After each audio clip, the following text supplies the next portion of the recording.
সম্প্রতি বাগেরহাটের মংলায় বিএনপির একটি জনসভায় পৌর বিএনপির আহ্বায়ক ও সাবেক পৌর মেয়র আলহাজ জুলফিকার আলীর বক্তব্য নিয়ে বিতর্ক সৃষ্টি হয়েছে। তিনি অভিযোগ করেন যে একটি দল কুরআনের ব্যাখ্যা দিয়ে মানুষকে বিভ্রান্ত করছে, তবে তার এই বক্তব্যকে কিছু মহল বিকৃত করে প্রচার করেছে বলে তিনি দাবি করেন।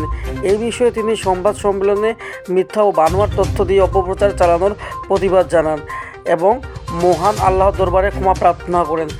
চলুন তিনি কি বক্তব্য দিয়েছেন তার বক্তব্যটা শোনা যাক।